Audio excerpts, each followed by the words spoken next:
Yes? All right, ladies and gentlemen, let's welcome. Can I ask you a question? Can we kick it up a notch and get a little rough with them, or is that?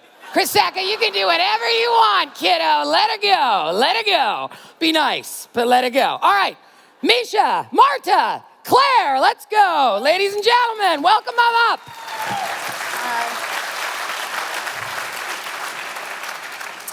So, hey everyone, I'm Marta. And I'm Misha. And we're the co-founders of Claire. Claire is a chatbot for testing consumer products. So we help brands and retailers identify their best sellers and their worst performers before they commit to any production decisions. Yeah, so we're already fortunate enough to be working with some of the largest retailers in the country. Some of our first customers are Kohl's and Target, and we're working with fashion leaders like Rebecca Minkoff, Ralph Lauren, and Rent the Runway. And we're solving a huge problem for them. That problem is that more than 50% of new products fail. So of the $24 trillion retail industry, $1.1 trillion are being left on the table every single year due to poor product decisions. And that's not really the case in software, right? Software doesn't have this problem because software ships instantly. And software companies have developed whole methodologies like Lean, Agile, Scrum to ship and iterate product fast. But for testing physical products, enterprises rely on 100-year-old technologies, pretty much just surveys and focus groups. And these methods are just not accurate. So it's no wonder that most new physical products that hit market fail.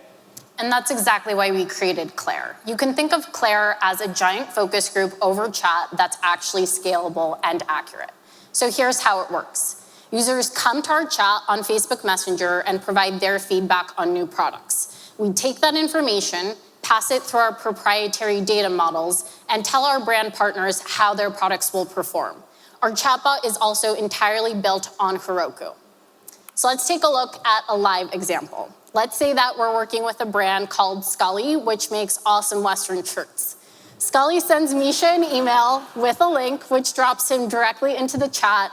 All he has to do is just press get started to begin. So I press get started, and Claire sends the first message. So saddle up and tell us which cowboy shirts you like best. How about it? Yeehaw. Of course, I'll press that. Am I allowed to invest already? Sorry. All right, partner, would you buy this shirt? And so then I can take a closer look at the model and just see if this shirt resonates with me. And I think in this case, I'm going to say, yes, sir. Yeah, I'm going to take it. So I can say, whether it's a style, color, or price, or I can have a conversation with Claire, which a lot of people do. And in this case, it just looks good on the model, so I'll just tell her that. Looks good on model. Perfect. It does, really does. Cool, thanks for letting us know. Congrats, you won your first point. Do a little dance. So we keep customers engaged and reward them for their feedback by rewarding them with points and relevant gifts.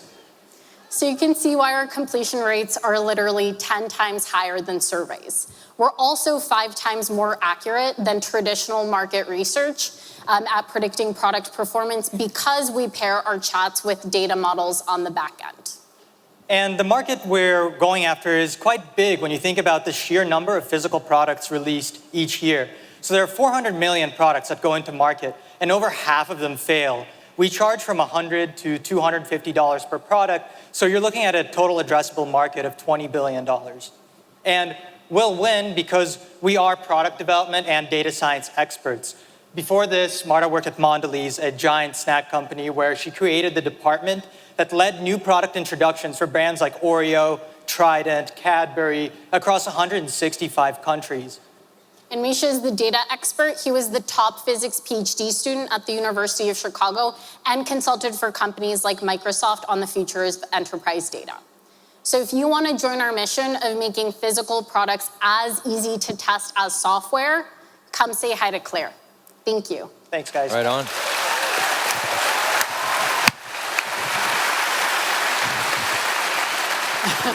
Well, that was a great pitch, by the way. Thank you for that. you. I wanted to actually talk about you touched on the 50% addressable market, and you said this is like the market opportunity. How much of that do you think addressable to you specifically and your company? Yeah.